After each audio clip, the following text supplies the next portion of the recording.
Good morning. Welcome to this November 22nd worship service for First Parish Church of Kingston, Massachusetts. I am the Reverend Monica Jacobson Tennyson. I serve this church as its minister, and I welcome you to a series of reflections on gratitude this morning. I'm going to turn it over to our worship associate, Paula Fisher, to lead our chalice lighting today. And if you would like to light a chalice along with us, you are invited to do so.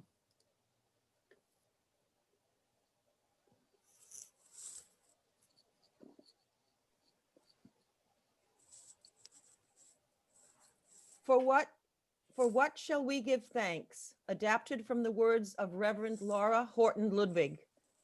The wheel of the year has turned again. Once more, the Thanksgiving season has arrived. How shall we sing our song of gratitude now? For what shall we give thanks?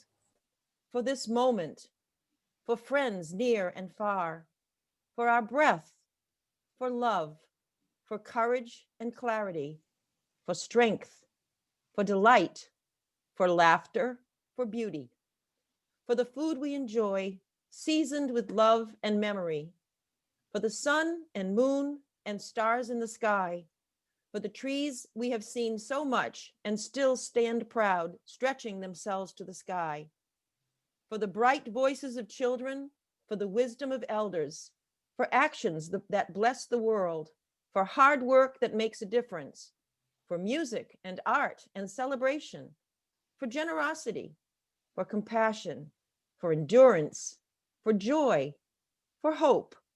For all these things we give thanks as we worship together.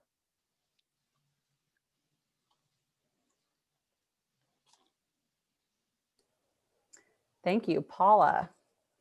We have a hymn to share now, also led for us by Paula, and we will have the lyrics on the screen. You are welcome to sing along or listen or hum or whatever is the best way for you to engage today with this music.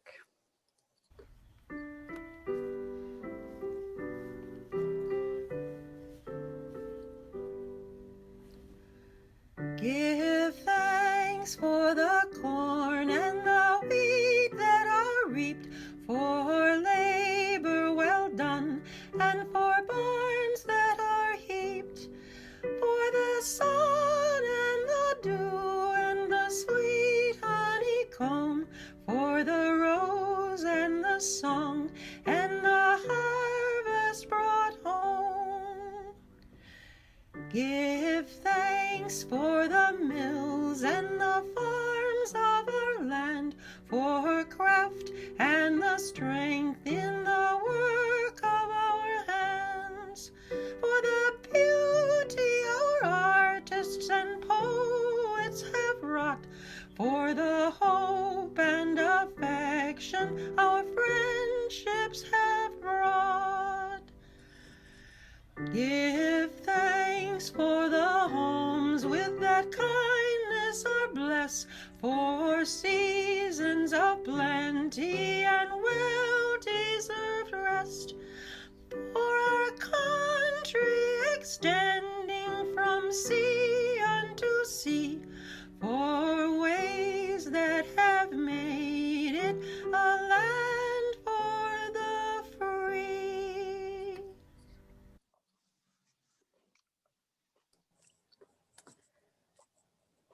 Thank you, Paula, for that.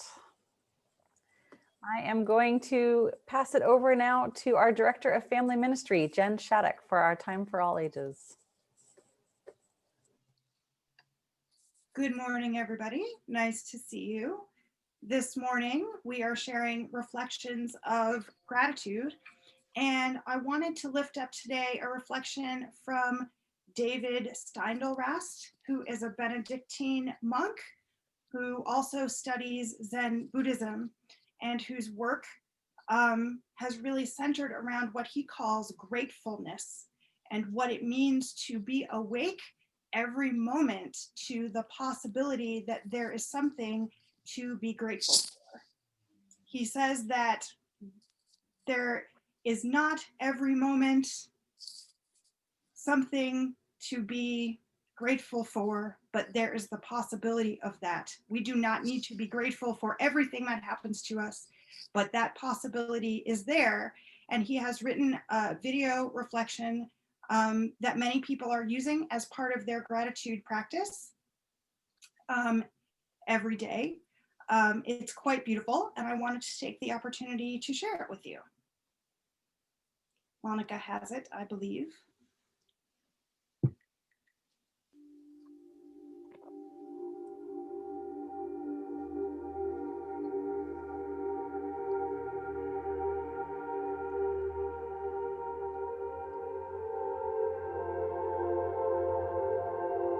You think this is just another day in your life?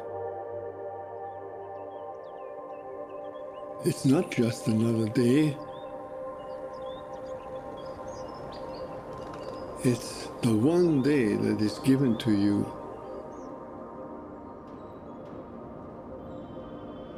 today. It's a gift. It's the only gift that you have right now. That's right. And the only appropriate response is gratefulness.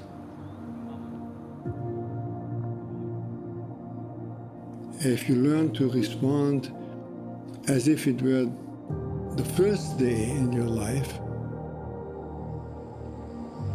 and the very last day, then you will have spent this day very well.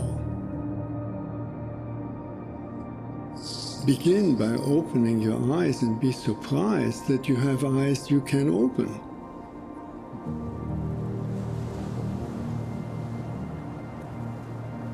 That incredible array of colors that is constantly offered to us for pure enjoyment.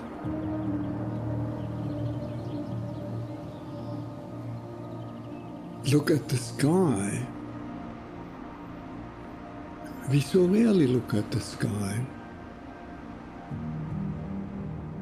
We so rarely note how different it is from moment to moment with clouds coming and going.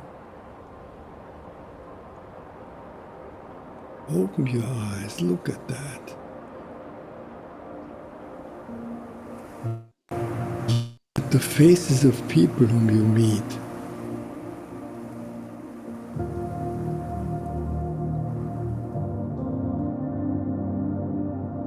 Each one has an incredible story behind their face. Not only their own story, but the story of their ancestors. All that life from generations and from so many places all over the world flows together and meets you here like a life-giving water if you only open your heart and drink.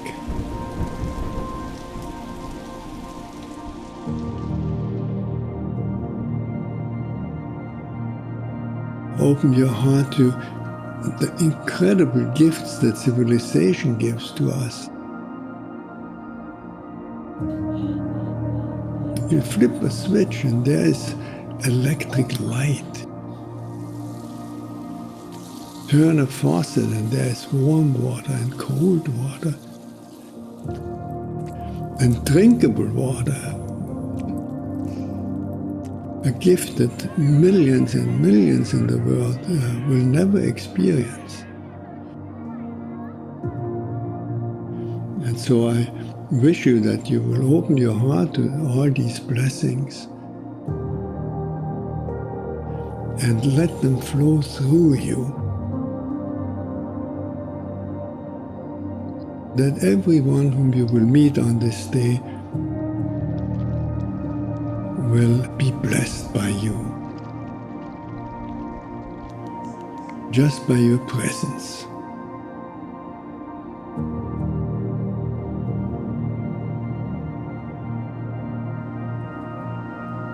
Let the gratefulness overflow into blessing all around you.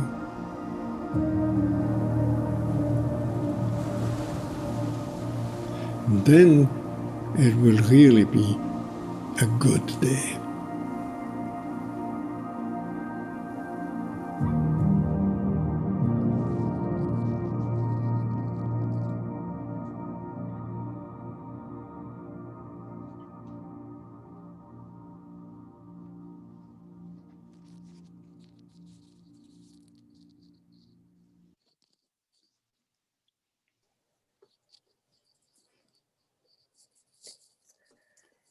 Thank you, Jen, for finding that video to share with us and inviting us in to Brother David Steindelrast's practice of gratitude. We have a reading now from Paula. If spirituality is the practice of opening ourselves to everyone and everything else, then gratitude is the leading indicator of our spiritual progress. Gratitude is the hallmark of people who practice radical openness to life. Its presence in our lives, moment by moment and day by day, becomes a source of meaning and joy that will not desert us, even in our most difficult times. As the psalmist puts it, even in the midst of great distress, I am grateful that life has come my way. While the wisdom traditions of humanity differ in many ways, one thing they have in common is an emphasis on gratitude, the sign that we are engaging with life fully and completely. Modern science has come to the same conclusion. People who live with gratitude are happier and healthier than those who don't. Reverend Galen Goingretsch. Thank you, Paula. We have a hymn to share again. So I'm going to bring that up and put it on the screen. And again, you are welcome to sing along, to hum, to simply listen, whatever mode is best for you this morning.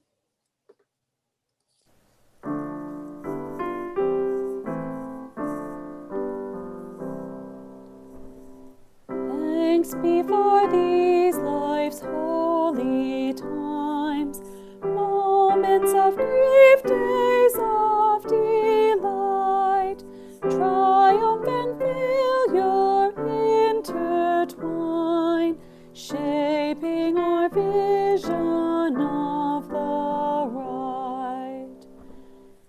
Thanks be for these, for birth and death, life in between with meaningful.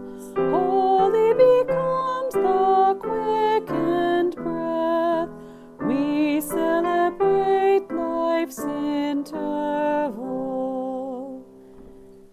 Thanks be for these ennobling art, images welcome to our sight, music caressing ear and heart, inviting us to loftier height.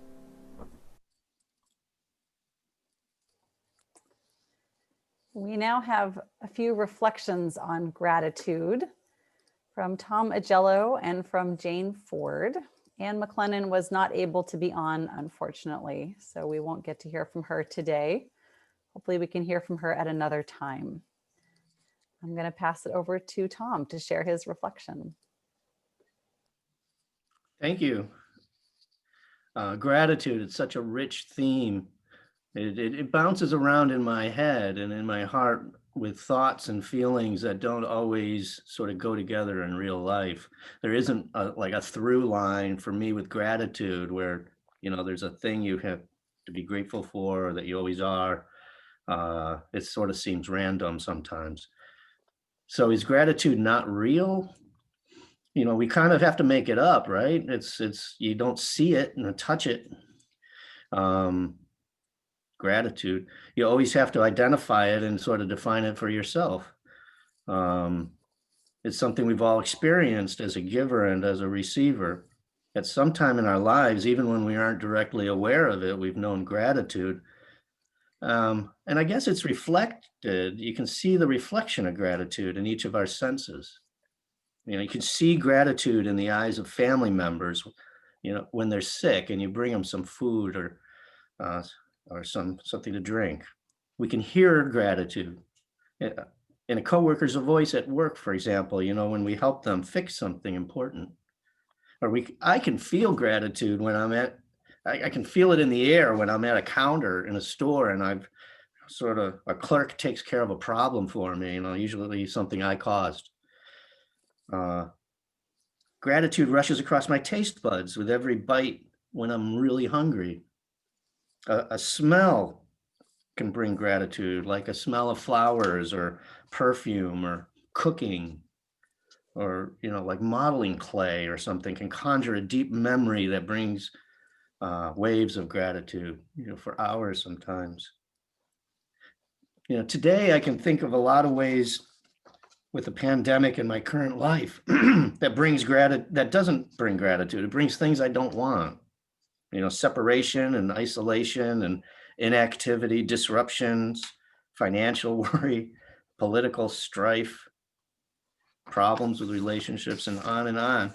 And I can do that. I can focus on that, but it begs the question, why would I do that?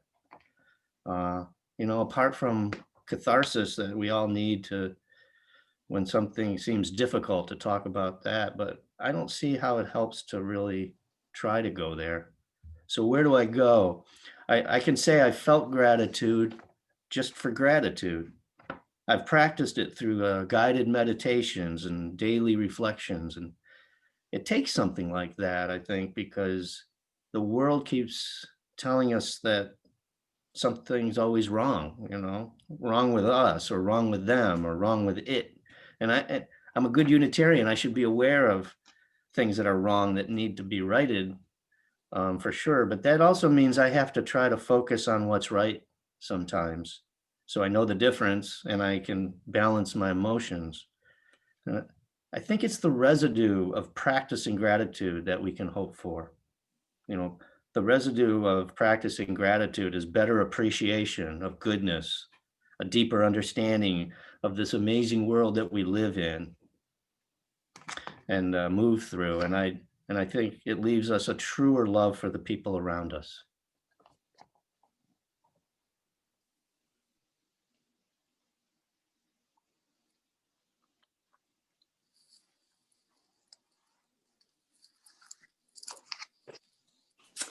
Good morning. When I was asked earlier this week to talk about gratitude today, my immediate reaction was, no way. I'm not feeling very grateful for anything. In fact, I don't even want to talk to anyone. I just want to be left alone and feel sorry for myself. Yet a voice within whispered, don't decide right now. Sleep on it and decide in the morning. I hoped I would wake up feeling better and in the mood to say yes, but that didn't happen. Yet somehow something inside me said yes, and I agreed to do it without even knowing what I could possibly say about gratitude, feeling as I did. So I thought a lot about gratitude this week. For decades, I've gone to bed each evening thinking of something in each day that made me grateful. Why was I struggling so much this week?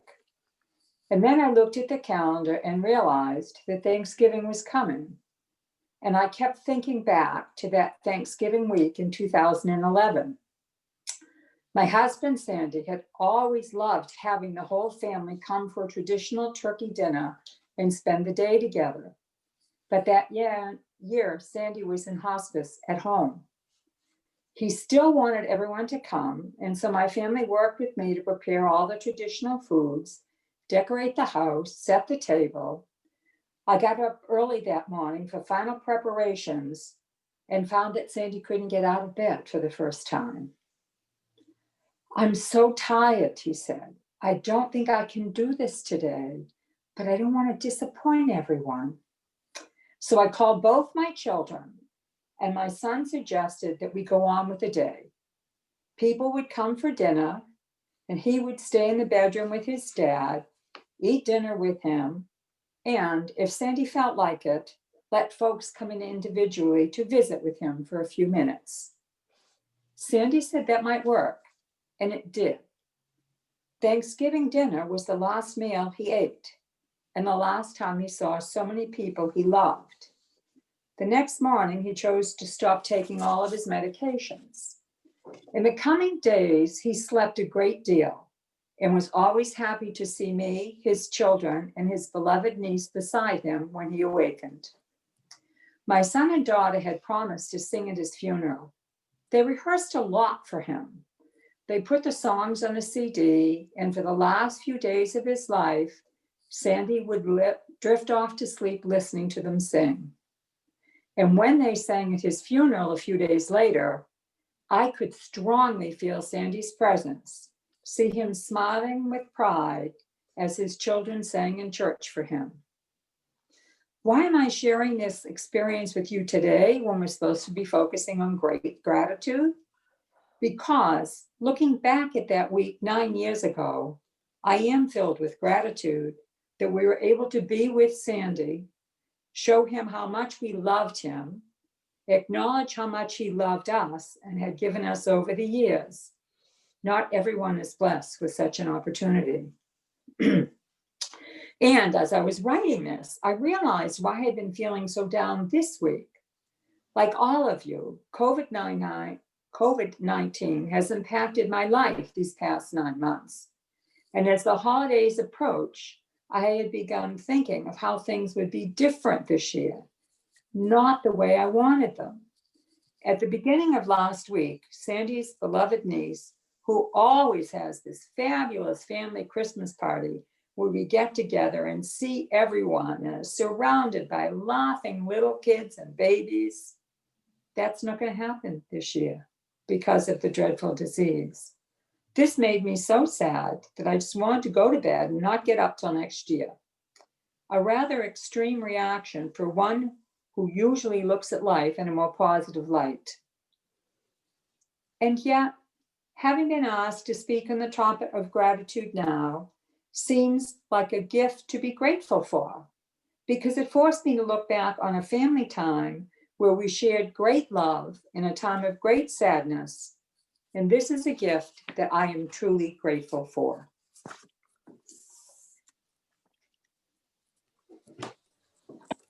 Thank you. Thank you, Tom, and thank you, Jane, for those excellent reflections.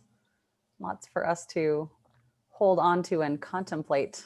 And I appreciate your generosity in bringing those this morning. We have a second reading, which Paul is going to share with us, which was written by the Reverend Robbie Walsh, who served our neighboring congregation in Duxbury for many, many years. I heard the second Brandenburg Concerto played in honor of Bach's 300th birthday, and I was swept away. I remembered a story about the people who send messages into outer space. Someone suggested sending a piece by Bach. The reply was, but that would be bragging.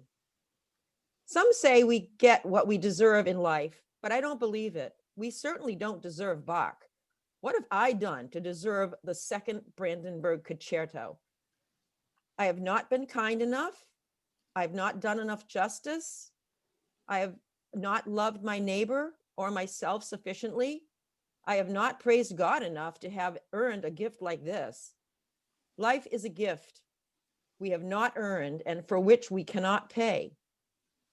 There is no necessity that there be a universe, no inevitability about a world moving toward life and then self-consciousness.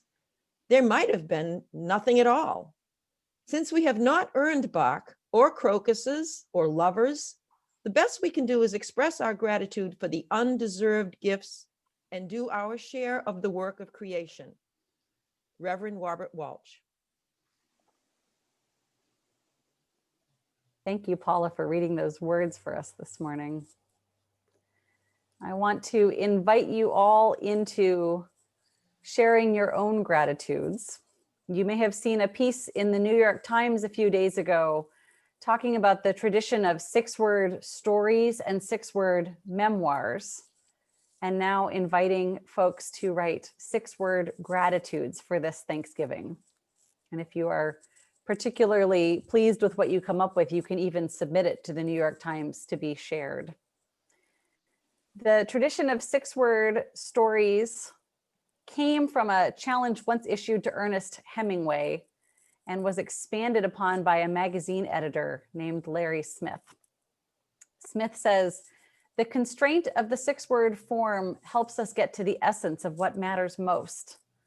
And I can't think of a time when expressing gratitude has been more important. He advises you to go in any direction you want. You can express gratitude for life's big things, such as cancer-free after 5 long years, or gratitude for seasonal joys, like daughter now makes family Thanksgiving feast. Maybe you are thankful for current events, as in vaccines are coming, thank you, science. Or maybe your gratitude is part of a longer life journey, such as we all lived through Son's teens. So in this spirit of sharing our gratitudes with each other, if a 6-word gratitude comes to you during our time for receiving the offering and for reflecting, you are welcome to share it in the chat. And if it comes to you later, you are welcome to bring it to share next Sunday. 6 words that sum up a piece of gratitude for you at this time.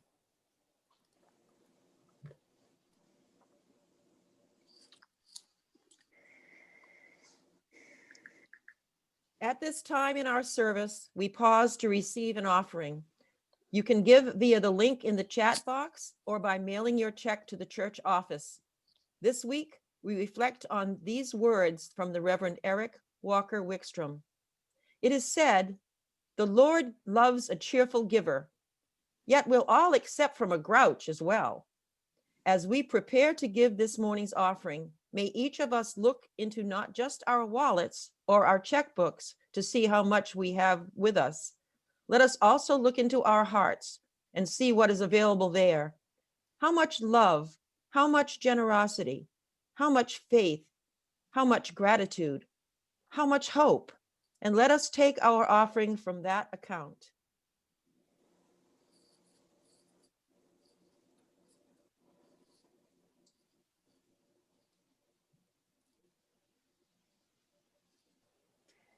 Tony, I'm afraid you're still muted, so we can't hear your beautiful music just yet.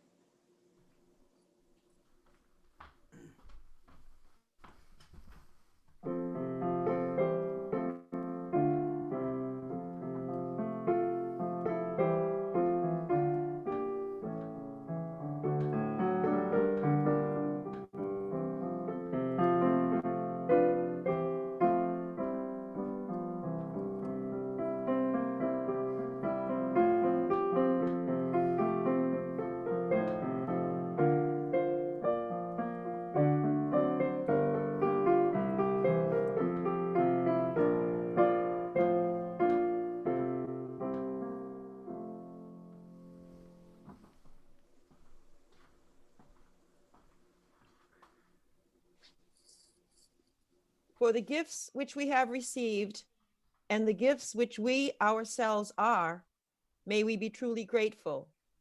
May we be committed to using these gifts to make a difference in the world, to increase love and justice, to decrease hatred and oppression, to expand beloved community, to share and to keep sharing as long as ever we can. Amen.